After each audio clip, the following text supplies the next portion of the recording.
saya tergerah hati nak panggil dia bodoh. Ini Perdana Menteri bodoh. Tapi kalau saya kata bodoh kan dia tersinggung pula. Betul. Lepas tu kita kata kurang bijak. Perdana Menteri yang kurang bijak. kurang cerdik. Kurang cerdik. Kurang kemampuan berfikir. And then Anwar pun ada bercakap soal hukum. Rule of law. Okay. Kalau you bercakap soal rule of law, goes back to case Zaid Hamidi lah. Why let the AG Chambers to drop the charges? Let the court decide lah. That is rule of law. Okay. If you're really a person, a prime minister, a Perdana Menteri yang betul-betul berpegang pada rule of law, biar kes Zaid Hamidi berjalan sepenuhnya di mahkamah, biar mahkamah tentukan siapa bersalah. Bersalah atau tidak. Why AG Chambers drop the charges? Yeah. Itu bukan rule of law.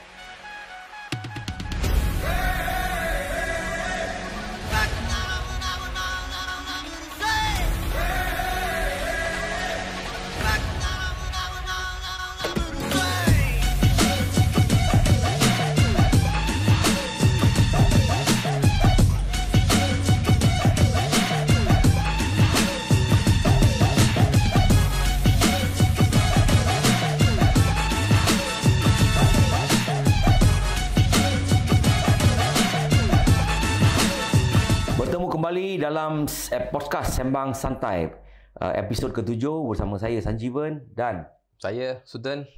Sudah masuk dalam mood raya, brother. I can see that. So how have you been, Sudhan? Good. So we took a small gap, Yes. Last week. Itulah. Rambut pun dah panjang, dah muka dah berubah sikit dah.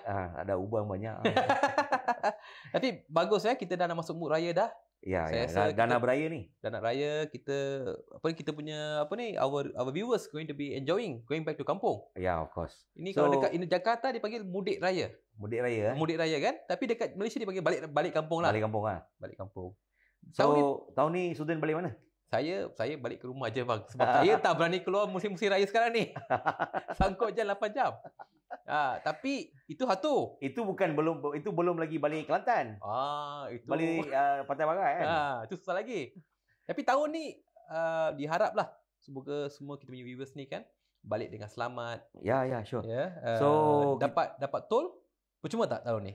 Saya harap yalah janji tol percuma tak tunai. At least masa raya bagilah sikit-sikit.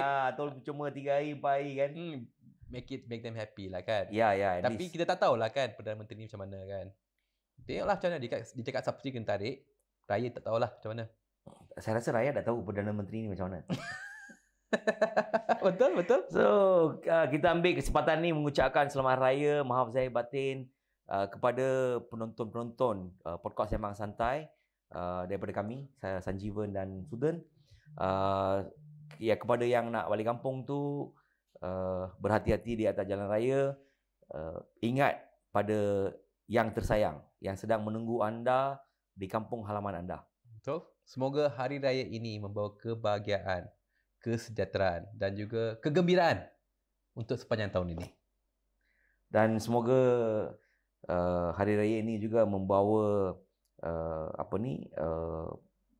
harapnya perubahan harap ada perubahan lah. Harap hari raya ni memberi ingatan kepada Perdana Menteri supaya menunaikan janji-janji. Betul. Yang dibuat kan. Tapi kita tak tahulah kan. Tapi harap kita berharap. Tapi jangan dicakap bahawa zahir batin pula. Saya takut yang itu juga kan. Cakap janji manifest ni bukan betul. Jadi Sudhan, beberapa hari kebelakangan ni negara kita social media panas. Begitu panas? Ya, media masa pun panas. Betul. Meruncing. Rakyat pun panas. Rakyat pun panas. Semua orang panas. Isu kuil Sri Bhattrakaliamman di Masjid India. Betul. So saya pun ada nampak beberapa video daripada Sudhan. Semuanya kena. Betul. Akaun masih ada ke? Itu dah nak kena benda sekarang ni. Counting my days. Sebenarnya saya mengeluarkan video-video yang bersihkan perpaduan dan juga memberi advokasi. Tapi itulah bila dia terlalu panas ni. Tak, dia macam ni Sudhan. Kalau video Sudhan ni selagi dia tak menyokong kerajaan, itu dikira kritik lah tu. Itu bikin kritik kan? Oh, begitu. Kalau dikritik tu, video tu kenalah diturunkan. Sebab tu lah. Itu namanya kebebasan bersuara. So memang we never expect such situation to happen. Out of sudden kan. Kepada viewers yang mungkin tak tahu, tak tahu jugalah bang. Saya semua tahulah. Tak mungkin tak tahu. But actually everybody was caught by surprise bila benda ni tiba-tiba meletup jadi isu yang hangat. Tiada siapa yang sangka kan isu kuil ni tiba-tiba jadi isu yang besar. So kita tengok macam-macam versi kan. Betul. Ada yang kata 2006, 2008, 2012, 14 sehingga 2020, 21 hari ini saya pun ada terbaca satu lagi artikel berita PM kata kelulusan dibagi 2019, kelulusan pembangunan dibagikan 2020 and all sort of things lah, you know, the time frame tu kan bertukar-tukar dan ada banyak sangat versi. So mungkin Suden boleh ceritakan sikit apa yang Suden tahu berkenaan isu kuil ni, boleh. Ataupun isu Suden boleh berikan pandangan. Okay, so isu ini bermula dengan sidang media tergempar yang dimulakan oleh Datuk Ambiga kan? Datuk Ambiga dan juga LFL, Lawyers for Liberty. It was caught as a surprise. So kita tiada orang pun tahu, orang politik pun tidak tahu. Dia berhubung rancangan perubahan sebuah kuil Hindu untuk memberi laluan kepada pembinaan sebuah masjid. This is something that was like, apa ni? Adakah benda ni betul? Kan? And immediately it struck a chord where people started to become very divisive. Correct. On one extreme, people yang bergerak untuk masjid, dan satu lagi untuk kuil. And immediately create a division. Saya berada di sana di Lawyers for Liberty punya sidang media kerana saya ingin tahu apa sebenarnya yang terjadi. Jadi of course mereka mula menerangkan kronologi mengenai time frame and the details. Tapi sebenarnya the details was not fully informed. Mereka beritahu okey, temple ni telah telah dijual dan kini mengalami perubahan. And it was very short, very tak penuh dengan details dia. Dan kita memang tak faham details dia sebab there is a lot of room for details. The next day immediately Datuk Bandar ialah Datuk Maimunah kan, kalau tak silap. Datuk Maimunah dia turun before about 10:30 at the same time. Dia pergi ke majlis ke kuil tu dan dia bagi tahu kuil ni tidak akan dirobohkan. Tetap sehingga ia dipindahkan. Something like that. The first instance when LFL dengan Datuk Ambiga buat PC tu, the first narrative, the first thing that strike everybody's mind adalah kuil akan dirobohkan dan ada masjid akan dibina serentak. Dibina atas tanah kuil tersebutlah. Betul. Maksudnya kuil akan dirobohkan untuk membina masjid. So that was the first narrative that struck everyone's mind. Betul. So sebab tu semua jadi panas. Betul. Then of course the details mula keluar bahawa sebenarnya ini ialah sebenarnya tanah wakaf. Dan obviously kan untuk masyarakat India, mereka tak faham erti tanah wakaf. Betul. Dan juga kepentingan tanah wakaf kepada masyarakat Melayu. Similarly, the same time, masyarakat Melayu pula tidak faham akan konsep kuil. Itu yang mungkin kita akan bincangkan lebih lanjut ya. And then immediately after that mulalah peperangan di social media. Perang mulut, perang netizen, perang politik semualah bermula. Dan dia mula meruncing at a very fast level and it started to snowball. It started to become a big monster. Everybody tried to take credit out of the issue. Betul. Everybody wanted to champion the issue. Betul. Some people really genuinely wanted to help. But ada juga yang ambil kesempatan lah. Betul. Cari popularity kan. Betul. So at the heart of the argument dekat sini ialah untuk masyarakat India lah ya. Mengapa sebuah tanah plot yang tengah melalui proses gazette boleh tiba-tiba tertukar dan dijual tanpa pengetahuan? Itu menjadi salah satu orang cakap a big question. A big question. And it's a burning question Yeah. in the heart of Indians, which create a wall of defense. Untuk masyarakat Melayu pula, ianya membawa persepsi bahawa ini sebenarnya ialah tanah persendirian, tanah wakaf yang tiba-tiba sebuah kuil telah dibina. Of course, bukan semua orang faham atau tahu kronologi awal. Kronologi, dan juga mulalah keluar begitu banyak orang cakap memes, Google Map dan sebagainya. Mereka cakap, oh dekat tempat ni 10 tahun lepas tak ada pun kuil ni. Sebenarnya mereka menunjukkan tempat lokasi yang salah. Tapi that idea went into the market. Tanah ni, tanah private, tanah wakaf yang baru diambil alih, tiba-tiba kuil telah dibina. Well, lie spreads faster than the truth. The lie spread. I agree on that. So, then negosiasi bermula dan Datuk Seri Anwar berkata dia akan meletakkan satu batu asas. Ya. Dan immediately benda ni semakin meruncing-runcing. Tambah-tambahan bila mereka melihat sebuah gambar sebuah JCB di sebelah kuil. Orang fikir sebenarnya JCB ni, untuk orang yang tak tahulah, mereka fikir JCB ni datang untuk menolak temple tu. Sebenarnya bukan. Untuk masa kemah. Tapi again, perception play. Immediately as everything started to pick up, tiba-tiba keluar news yang mengatakan bahawa kuil telah menerima tapak ganti lah. Tapak ganti. Yeah. So that is where it is. So how do you look at the issue, Sudan? I mean, apa pandangan Sudan, dan Sudan rasa di mana things went wrong? In essence kan, brother, I feel this is literally a private affair. Antara sebuah kuil dan juga sebuah syarikat persendirian. Dan juga of course di antaranya juga mempunyai DBKL. Tetapi ia telah digembar-gemburkan ataupun telah dimanipulasikan untuk menjadi sebuah isu agama dan perkauman. It was not that actually. Tapi mungkin untuk mileage ataupun untuk agenda some people, ini telah dibawa ke bahagian itu. And of course that will spread fast. Yeah, obviously. I mean, well, this is my personal opinion. I rasa dalam isu kuil Patra Kaliaman ni, saya rasa saya perlu salahkan pemimpin yang terdahulu dan juga pemimpin yang ada sekarang ni. Very simple. Okay. For instance, MIC. Okay. MIC saya pun ada nampak mereka ada buat sidang media, memberikan dokumen yang kata kuil ni adalah 100 tahun dan sebagainya. Mereka kata masa zaman Tun Samiul 2006, mereka MIC yang selamatkan kuil ni dan dapatkan tanah dan sebagainya lah. Sehingga kuil tu dibina and all that. Okay, fine. But Sudan, ini bagi saya adalah satu kegagalan daripada pihak MIC sebab masa tu kamu kerajaan. Kamu berada dalam kabinet.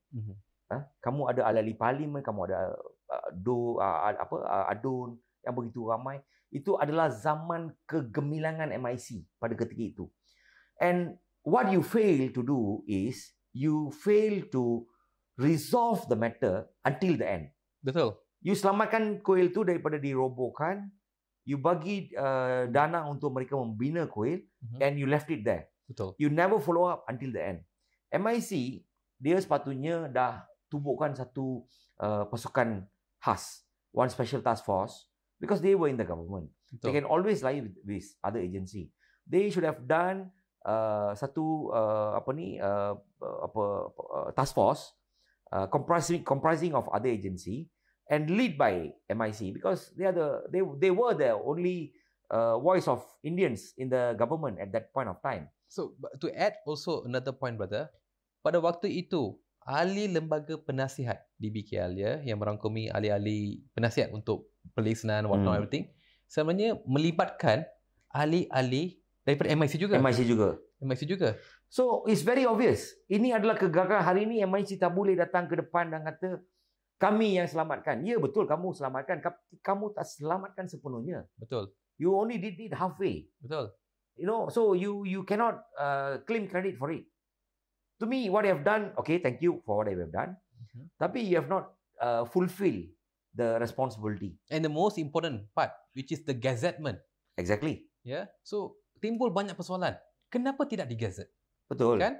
Sama juga dalam kenapa dia tak buat satu task force comprised of other agency untuk melihat, untuk tengok semulalah kuil-kuil yang sekarang ni dikatakan kuil haram. You could have done a lot of things. You were in power, you were in the cabinet and all that. You could have done better. Okay, so it's failure of MIC. Betul. Nobody can deny it. Betul. Okay, one thing. Second thing, pemimpin-pemimpin India daripada Pakatan Harapan, be it PKR, be it DAP or Amanah or whatever, from Pakatan Harapan. All this while, for so many years, MIC dijadikan punching bag. MIC dijadikan punching bag. Ada je masalah kaum India, dia terus menyerang MIC. MIC tak buat ni, tak buat tu. Ni. Okay. Dulu pada ketika itu, MIC berada dalam kerajaan, mereka berkuasa. Tapi hari ini, yang berada dalam kerajaan adalah kamu. Betul. Dalam isu kuil Patra Kaliaman ni, saya tak nampak pun batang hidung pemimpin India daripada Pakatan Harapan. Dan itu sebenarnya ialah kegagalan mereka. Exactly. Right? I tell you what happened. Dulu mereka salahkan MIC tak buat kerja. I agree. Tapi kenapa bila hari ini you memegang kuasa? Betul. You yang sebenarnya menjadi the community leader yang berada di hadapan dan mencari solusi dan sebagainya. Tetapi apa yang mereka buat? Jawapan mereka, saya salahkan MIC. Dan that's all. Itu salah. Betul. We know that mungkin ada imperfections or mistakes that was done. Kita faham, and that is why the issue is now coming out. Tapi sebenarnya we do not want you to just simply blame other people. Yeah. Now it's your job to solve this. Tapi mereka tidak buat. Kebanyakan daripada mereka mengeluarkan orang cakap kejahatan media dari rumah, dari office, dan itu saja. Ya. Tu saya kata ramai pemimpin India daripada Pakatan Harapan tak nampak pun, batang hidung pun tak nampak di kuil tersebut. So how do you want to call yourself as leader? Betul. See, end of the day this goes back, Sudan. Tapi kenapa you rasa mereka tak turun? Kenapa ya? Kalau kita mereka takut, ini pandangan ini I punya assumption lah. Okay. Sekarang kan pemilihan PKR tengah berjalan. Okay. So kalau mereka cakap lebih-lebih nanti kan takut kalah. Oh, takut kena pancung lah. Takut kena pancung. Okay, faham. And then Sudan kena faham, orang yang nak turun untuk majlis pecah tanah tu adalah PM. Betul. So kalau dia orang pergi bersuara lebih-lebih, takut juga kena pancung. Hilang jawatan lah. Maybe, I know, that's my assumption lah. Betul. So the word yang mungkin saya nak guna ialah bacul lah. Sebab saya tu PM itu ada guna bacul. Maksudnya tak penakut kan. So mungkin mereka penakut lah untuk go against PM. Exactly. Tetapi as a Indian community leader, sometimes you have to make unpopular statements against your boss. Yep, untuk give out your views. Betul. Untuk masyarakat India. But that is what you're supposed to do. Give your opinions or from the point of the Indians. Sebab mungkin Perdana Menteri, dia sedia orang Islam, orang Melayu. Dia mungkin tak faham the psyche of Indians. Ya. Kan? No, I saw a statement from and I think in an event, some reporter asked the Prime Minister about this. And then dia kata ada penunggang agama daripada kaum India, peguam yang tak terlibat dengan kegiatan agama, yang cuba jadi hero dalam isu kuil ni. Bagi saya itu semua kenyataan yang melampau. Ya, betul. Bagi saya, all those words should not come from a Prime Minister. These are very perkataan yang kasar. Kata-kata yang tidak sepatutnya keluar daripada negarawan ya. Yes, you sebagai Perdana Menteri, you tak boleh keluarkan perkataan-perkataan sebegini, penunggang agama lah, peguam ekstremis lah, peguam yang tak faham kegiatan agama. Come on. Orang tu walaupun dia Hindu, dia practicing Hindu or non-practicing Hindu is personal problem. Betul. Who are you to condemn him? Someone for not being a practicing Hindu and for standing up for them. Apa salah dia? Apa salah dia? She is a lawyer. She wants to speak up for on factual what has happened and all that. She's just doing a job. Betul. So you as a Prime Minister kan, kalau saya sebut Perdana Menteri ni bodoh, marah tak? Mesti dia marah. Perkataan tu kasar. Dia akan menyinggung perasaan. Okay. So to me, as a layman, bila Perdana Menteri perkataan-perkataan macam ni keluar daripada mulut Perdana Menteri, saya tergerah hati nak panggil dia bodoh. Ini Perdana Menteri bodoh. Tapi kalau saya kata bodoh kan dia tersinggung pula. Betul. Lepas tu kita kata kurang bijak. Perdana Menteri yang kurang bijak. kurang cerdik. Kurang cerdik. Kurang kemampuan berfikir. And then Anwar pun ada bercakap soal hukum. Rule of law. Okay. Kalau you bercakap soal rule of law, goes back to case Zahid Hamidi lah. Why let the AG Chambers to withdraw drop the charges? Let the court decide lah. That is rule of law. Okay. If you're really a Prime Minister, Perdana Menteri yang betul-betul berpegang pada rule of law, biar kes Zahid Hamidi berjalan sepenuhnya di mahkamah, biar mahkamah tentukan siapa bersalah. Bersalah atau tidak. Why AG Chambers drop the charges? Yeah. Itu bukan rule of law namanya, itu rule of jungle. Betul tak? So you a Prime Minister, you behave like a Prime Minister, you speak like a Prime Minister, and you don't. I think dia masih lagi terbawa-bawa dia punya watak sebagai pembangkang. Certain things, perkataan yang keluar daripada mulut dia memang tidak menyenangkan. Betul. So again, the input that came from the market, from the people kan. Mereka cakap, when you speak about rule of law, okay, bukankah begitu salah untuk memanggil ni sebagai kuil haram? Kerana pada waktu itu, in 2012, 2013 tu, kenapa tidak siasat bagaimana transaksi tanah ini terjadi? Betul. That is the question that I've been asking from day one. Everybody was talking about kuil haram, tanah wakaf ni, kuil nak dirobohkan, masjid nak dibina, all sort of narrative lah. Tapi I've been asking only one question from day one. Bagaimana tanah ni boleh dijual? Tanah di PKL dijual kepada Jekyll. How the transaction happened? Whether was it done above the board transparently? That they should investigate that first. That part first. That's one thing. They should investigate that thing first. Second thing, berapa banyak lagi tanah dalam KL yang dah dijual kepada Jekyll? That is another thing that the government should really go and dig. There was a PAC, I was reading about it. Banyak juga tanah-tanah dia yang telah dijual tanpa melalui proses yang betul. Tapi bahagian itu tidak pula dibawakan ke atas. Tapi mereka hanya fokus bahawa tanah ini telah jadi tanah haram. Dia sudah macam ni. Dan persepsi play that kuil ini telah dibina baru atas kuil haram. Which is very wrong. It's wrong. Tanah kuil tu dah ada berpuluh tahun. And then suddenly 2014 tanah tu dijual kepada Jekyll. Lepas Jekyll ambil alih, Jekyll nak buat masjid. But by the time when Jekyll bought the land into 2014, kuil dah ada kat situ. So it's not tanah masjid diambil untuk kuil. Dia sebenarnya kuil diambil untuk dijadikan masjid. Tanah kuil, tanah wakaf untuk masjid. Betul. Tanah wakaf untuk masjid. So many people are confusing the entire thing lah. But again, Sudan, mereka berkuasa hari ini. Mereka ada access to all kind of resources. So they can make sure that rakyat hanya dengar apa yang mereka nak rakyat dengar. Rakyat hanya tahu apa yang mereka nak rakyat tahu.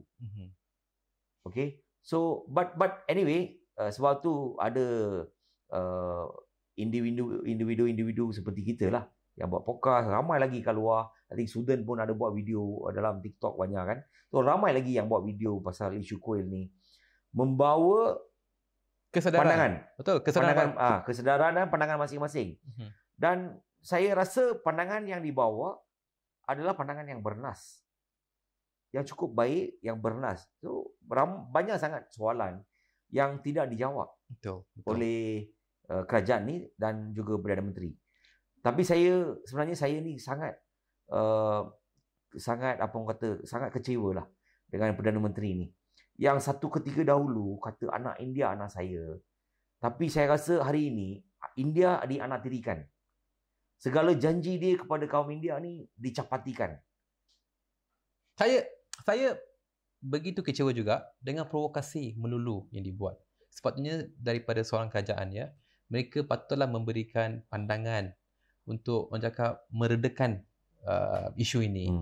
Contohnya memberi advokasi. Jom kita lihat satu pandangan, ya.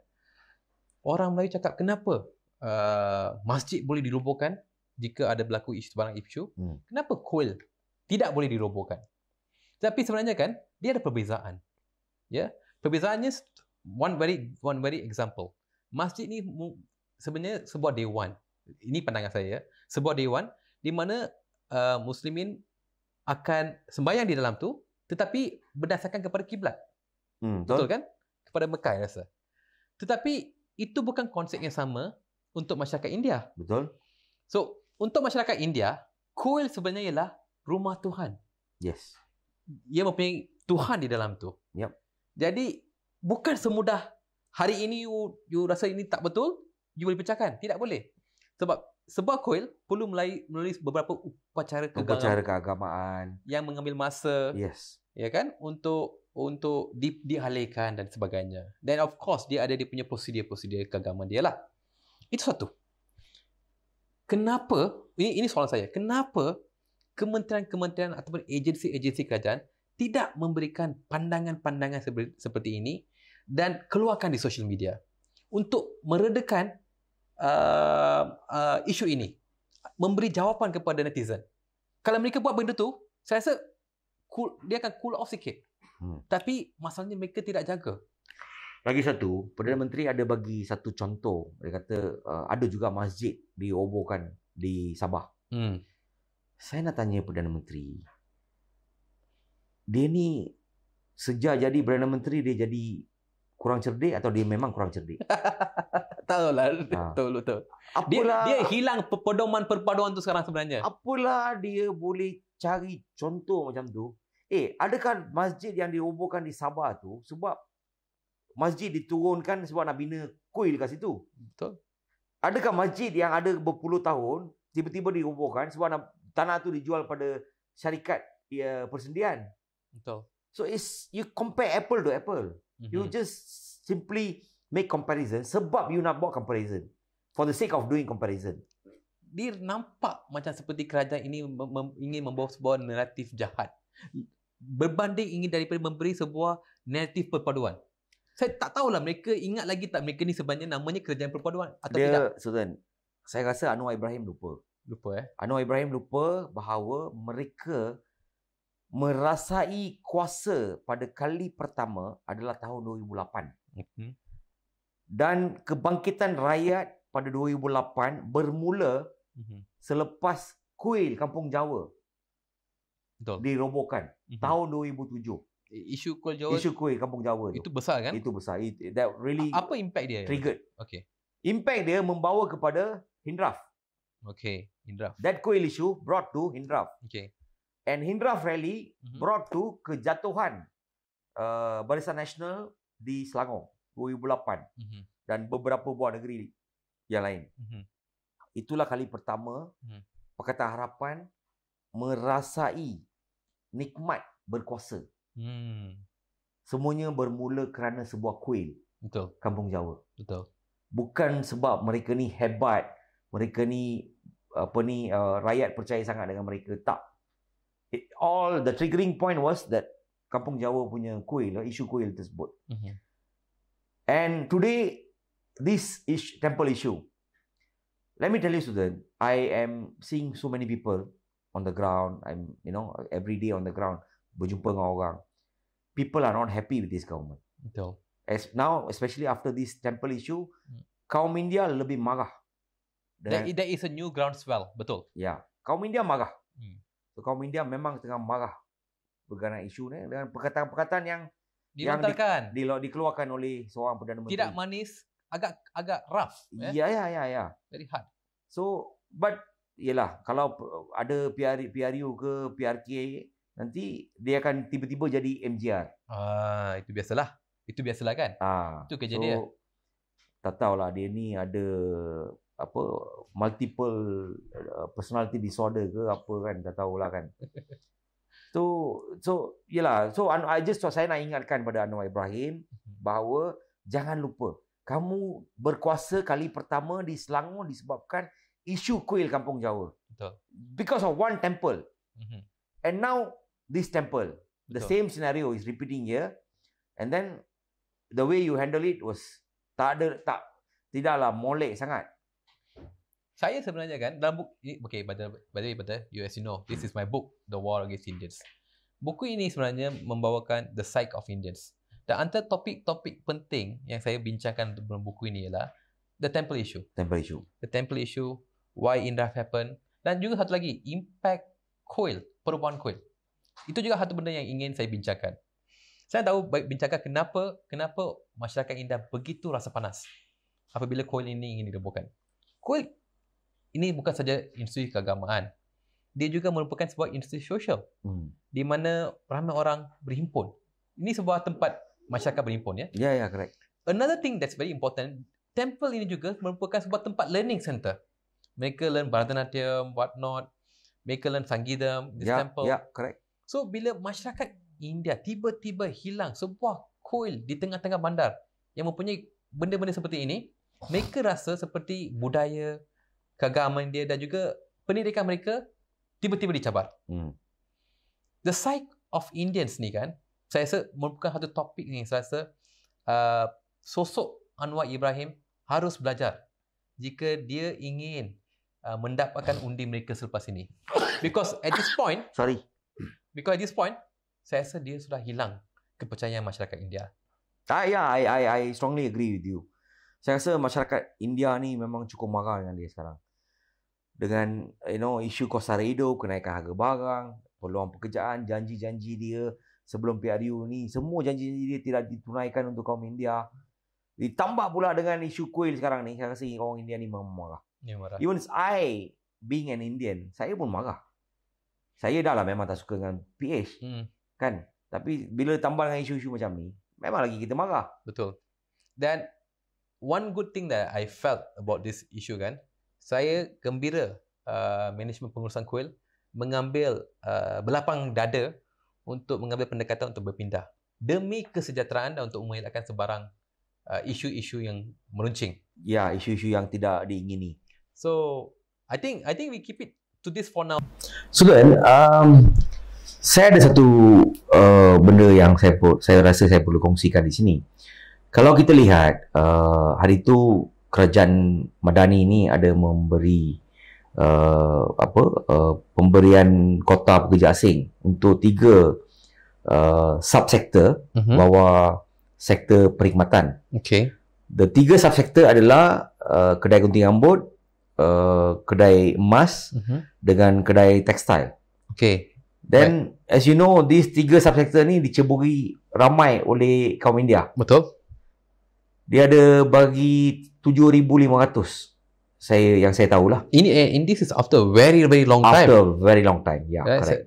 Banyak kali saya dengar orang semua bisnes minta komplain tak dapat orang kan? Ya. Okay. So dia ada bagi 7,500 kota untuk 3 subsektor ni lah. Maksudnya 2,500 each lah. Okay. Then benda tu tengah berjalan. Kejap, 2,500 each. Oh, bukan 7,500 setiap sektor, bukan? Bukan. Ini untuk national kan? Yes. Oh, 2,500 for each subsector. Oh, that's very little. Very little, yeah. Okay. So, benda tu tengah berjalan. Pemberian kotaan tu tengah berjalan. Orang ramai memohon apa semua. Then suddenly last 2 weeks saya dengar. Tiba-tiba pemberian kota tu telah dihentikan. Okay. Tiba-tiba dihentikan. Dah penuh macam tu? Saya dengar tak penuh. Oh, tak penuh? Saya dengar tak penuh. And tiada sebarang kenyataan media dibuat, tiada sebarang notifikasi diberikan. Tiba-tiba benda ni dihentikan oleh Kementerian Dalam Negeri dan juga KPDN, Kementerian Perdagangan Dalam Negeri or what. Okay. So because KPDN also involved, macam kedai gunting rambut semua dia involved, because service sector what. Okay, faham. Tiba-tiba benda ni hentikan. Kenapa tak ada satu pun pemimpin kaum India daripada Pakatan Harapan yang bercakap mengenai isu ni. Saya tak nampak pun seorang pun yang yang bercakap mengenai isu ni, yang membawa isu ni untuk memperjuangkan hak peniaga-peniaga kaum India ni. Sebab 3 subsektor ni kebanyakannya, I can say almost 90-95% diceburi oleh kaum India. Betul. Dan kebanyakannya ialah merupakan industri ataupun kedai kecil-kecilan. Kecil-kecilan, betul. Betul kan? Kalau tak ada pekerja, mereka terpaksa, ada yang guna pekerja tanpa izin dan sebagainya. Dia mengundang masalah yang lebih besar seperti ditangkap, diserbu oleh immigration dan sebagainya. Betul. Tapi bila bagi kotak, lepas tu tiba-tiba secara senyap kamu tutup kotak tu. So you are not in fact you are not helping the Indians. Betul. You're indirectly killing the businesses. Correct. And that's what people are always complaining. They feel daripada kerajaan ini memudah cara untuk bisnes-bisnes tradisional seperti dia ini. Merumitkan lagi. Dan bukan saja tercakap merumitkan, mereka membawa ke arah membunuh bisnes itu sendiri. Ya, betul. Contohnya kalau sekarang ni tak ada orang untuk potong rambut, siapa nak potongkan rambut? Betul. Tutuplah kedai. Habis. Sebuah bisnes yang mungkin diwarisi secara generasi ke generasi. Tiba-tiba tutup kerana a simple thing, tak cukup pekerja. Kan? Benda ni kenapa tidak boleh dibawa? Itu saya rasa soalan yang amat bagus sekali. Kenapa ya mereka tak nak bawa? Mereka tak tahu ke? Mereka tak faham grassroots ke? Ataupun apa sebenarnya? Adakah mereka takut again? Macul pula saya tengok pemimpin ini semua. Sudan, saya pernah come across one question, satu seorang pengusaha kedai gunting rambut share dengan saya. Masa dia pergi interview, pegawai KPDN ni tanya kat dia. Dekat KDN lah, dia interview biasanya kat KDN kan. Pegawai tu tanya, adakah perniagaan ni diwarisi turun-temurun? Orang berniaga, ada kedai gunting rambut, apa kena-mengena perniagaan tu turun-temurun ke tak?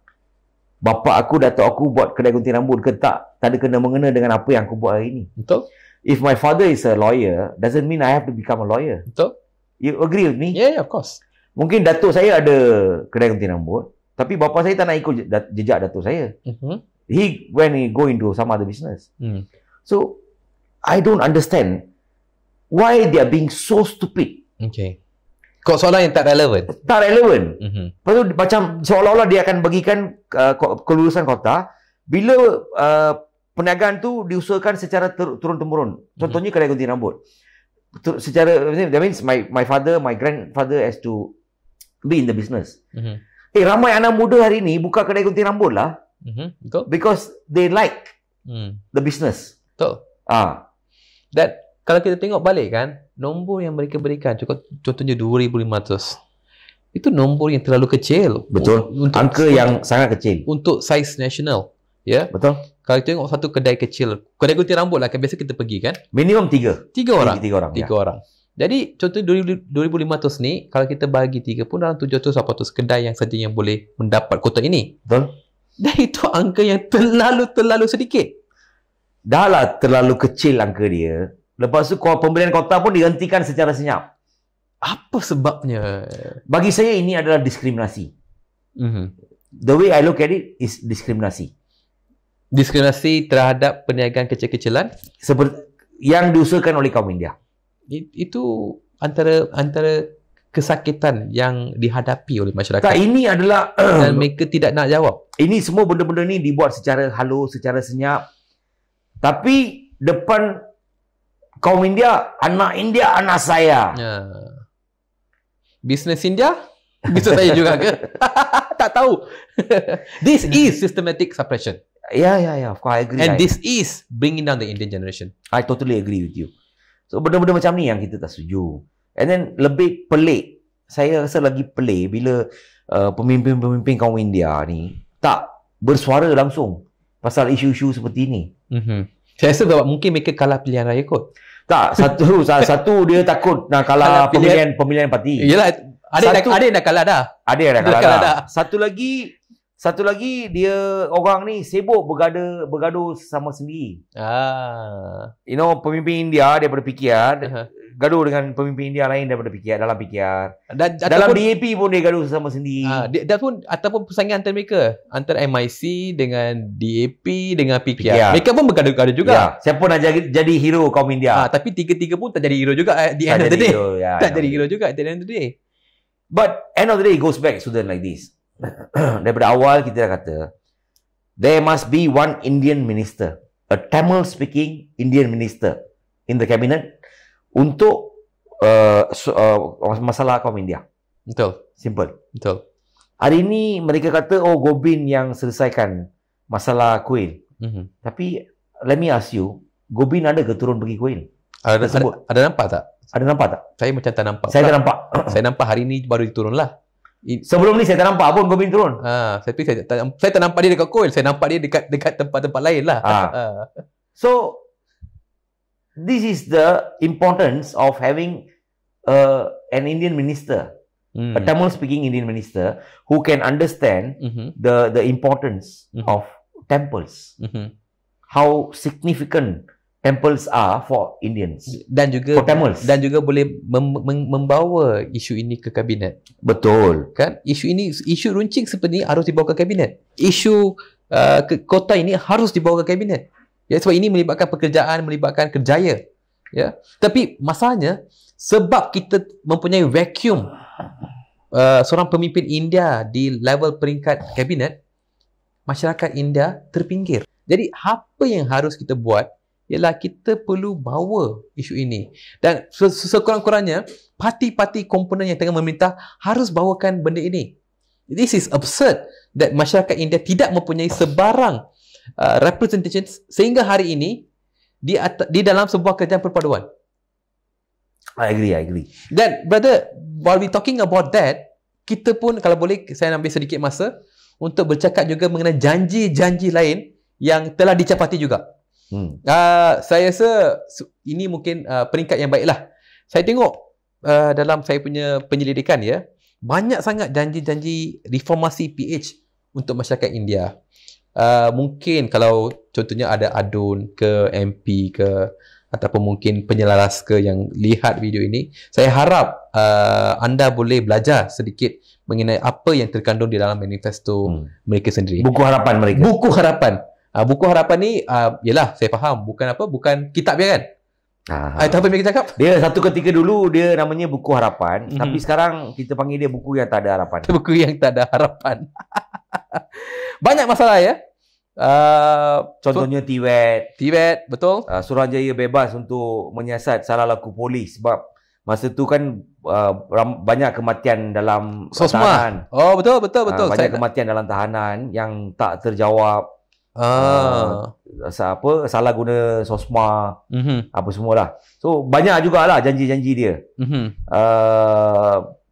Dia nak bagi microcredit pada peniaga kaum India. So I think the list goes on. It's a long list. Tapi itu end of the day student, buku harapan ni buku yang tak ada harapan. Buku yang tak ada harapan. Dan saya haraplah kan. Salah satunya ialah penyediaan kawasan ibadat dan tanah perkumpulan.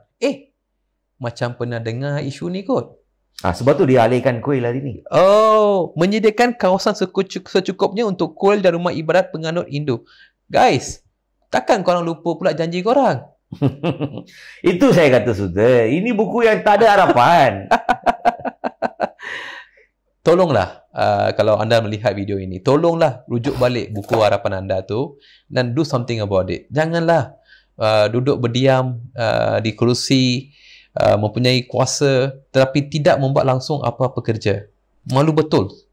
Ila student very என்ன சொல்லணும்னா student, அதாவது இந்த ஆலய பிரச்சனை வந்தப்ப, இந்த ஸ்ரீ பத்ரகாளியம்மன் ஆலய பிரச்சனை வந்தப்ப அட்லீஸ்ட் MIC-ல சேர்ந்தவங்க தேசிய தலைவரோ உதவி தலைவரோ களம் இறங்கி மக்களை சந்திச்சு மீடியாவை பார்த்து என்ன நடந்துச்சு அப்படின்னு சொல்லி எடுத்து கூறுனாங்க, எடுத்து விளக்குனாங்க மக்களுக்கு.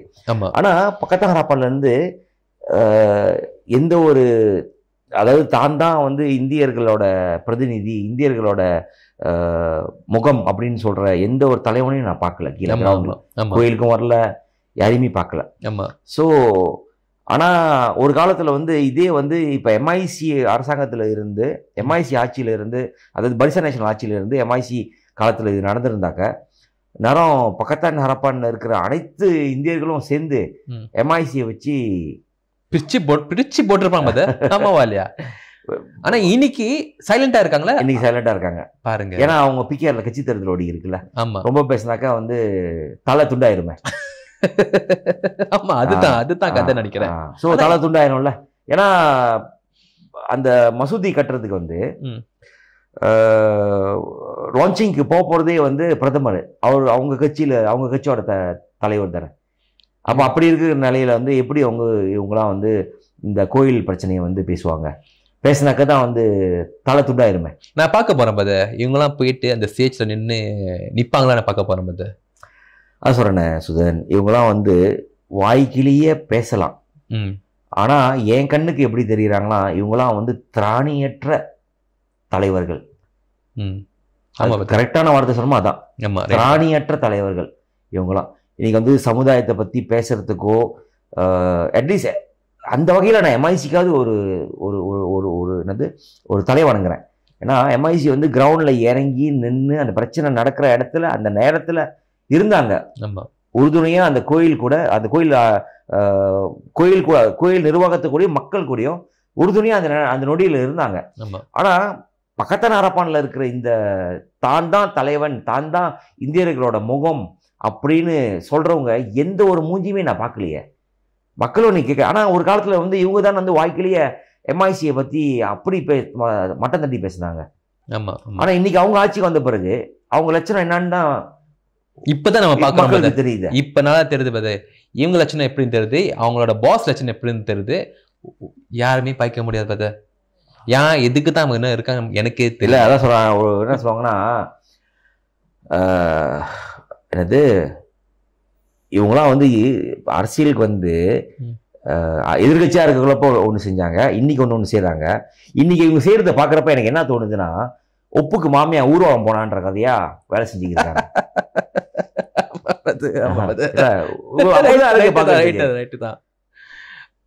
புரிய நினைக்கிறீங்க அவங்களுக்கு? எங்க புரிய போகுது? பைக்க முடியாது. திராணியற்ற என்ன சொல்றதுன்னு தெரியல சுதன். இதுக்கு மேலேயும் சொன்னா அப்புறம் வேற ஏதாச்சும் வாயில வந்துடும், பயமா இருக்கு. இது வரைக்கும் சொன்ன விஷயமாவது வந்து அவங்களுக்கு உரைச்சா சந்தோஷம்.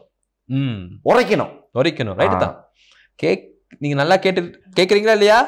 10 தான் இருப்பீங்க, கன்ஃபார்மா தெரியும். கேட்டுச்சு தானே? கொஞ்சம் வேலை செய்யுங்கப்பா, இப்படியே இருக்காதீங்கயா. போதும்பா, மக்களை ஏமாத்தினது போதும். ஆமா, மக்கள்கிட்ட இந்தியர்கள்ட்ட வந்து ஓட்டு கேட்கறது மட்டுமே வேலையா வச்சுக்காதீங்க. அவங்களுக்கு கொஞ்சம் செய்யுங்க. மக்களுக்கு வந்து கொஞ்சமாவது உண்மையா இருங்க. மக்களுக்கு அவங்க கடமையை செய்யுங்க. ஆமா, அவங்களோட பிரச்சனையை எடுத்து அவங்க மக்கள் பிரச்சனையா இருக்கிறப்ப அந்த பிரச்சனைகளை இறங்கி வந்து தீர்வு கொடுங்க. அதை விட்டு தேர்தலுக்கு மட்டும் வந்து வாக்களிங்கன்னு ஓட்டு கேட்கறது மட்டும் உங்க வேலை இல்லை. சீட்டு தான் வேணும், அதுக்காக மக்களை கவுத்து விட முடியும் போது எப்படி? ஏன்னா அவங்க கட்சி தேர்தல் ஓடுதில்ல, அதனால வந்து எல்லாருமே வாய் அடைச்சி போய் கிடக்குறாங்க. இவங்களாம் தூக்கி இருந்தோம். தரகுணா தவளி பக்காய் அதுதான் வேட்டு நினைக்கிறேன், 8ஆன வேட்டு. இன்னொரு வேட்டு பைக்கணும், பச்சோல். அதுதான் நான் தமிழ்ல சொன்னேன். அதுதான் திராணியற்ற. புரிஞ்சிச்சுல? புரிஞ்சிருக்கோம். இன்னைக்கு வந்து நம்மளோட எபிசோட்